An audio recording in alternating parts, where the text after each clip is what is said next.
Phone tapping పేరిట TPCC అధ్యక్షుడు మహేష్ కుమార్ గౌడ్ చేసిన అసత్య ఆరోపణలపై BRS working president KTR fire అయ్యారు. ఈ మేరకు మహేష్ కుమార్ గౌడ్కు లీగల్ నోటీసులు పంపించారు. అధికారంలోకి వచ్చిన నాటి నుంచి హామీలు అమలు చేయడం చేతగాని కాంగ్రెస్ సర్కారు తన చేతగానితనాన్ని కప్పిపుచ్చుకునేందుకు ఫోన్ ట్యాపింగ్ వ్యవహారాన్ని తెరపైకి తెచ్చి రాద్ధాంతం చేస్తుందని దుయ్యబట్టారు.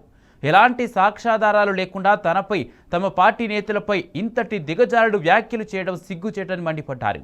వెంటనే బేషరతుగా మహేష్ కుమార్ గౌడ్ క్షమాపణ చెప్పాలని డిమాండ్ చేశారు. చట్టాలను గౌరవించే వ్యక్తులుగా అక్రమంగా పెట్టిన కేసు విచారణకు సైతం హాజరై సహకరించామని తెలిపారు. అడ్డగోలుగా మాట్లాడితే బీఆర్ఎస్ శ్రేణులు చూస్తూ ఊరుకోబోరని తేల్చి చెప్పారు కేటీఆర్. స్థానిక ఎన్నికల్లో ప్రజల్ని తప్పుదోవ పట్టించాలనే దురుద్దేశంతోనే మరోసారి ఈ ఫోన్ ట్యాపింగ్ వ్యవహారాన్ని తెరపైకి తెచ్చారు తప్ప ఈ లొట్టపీసు కేసులో ఒరిగేదేమీ లేదన్నారు కేటీఆర్.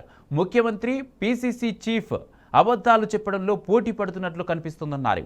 రాష్ట్రాన్ని నడిపించే సత్తా సామర్థ్యం లేకపోవడంతోనే ఇలాంటి అటెన్షన్ డైవర్షన్ కుట్రలతో కాలం వెల్లదీసే ప్రయత్నం చేస్తున్నారని ఆగ్రహం వ్యక్తం చేశారు. కేవలం రాజకీయంగా పబ్బం గడుపుకునేందుకు చేసే ఇలాంటి దుర్మార్గపూరిత వ్యాఖ్యలపైన మహేష్ కుమార్ గౌడ్ లాంటి నాయకులను కోర్టులకు ఈడుస్తామని కేటీఆర్ హెచ్చరించారు. ఇప్పటికైనా పరిపాలనపైన దృష్టి పెట్టి అటెన్షన్ డైవర్షన్ డ్రామాలను పక్కన పెట్టాలన్నారు. ప్రతిపక్ష నాయకులపైన ప్రాపగాండా చేయడం మానుకోవాలన్నారు. ప్రజలకు మంచి చేసే అంశాలపైన దృష్టి సారించాలని కేటీఆర్ హితవు పలికారు.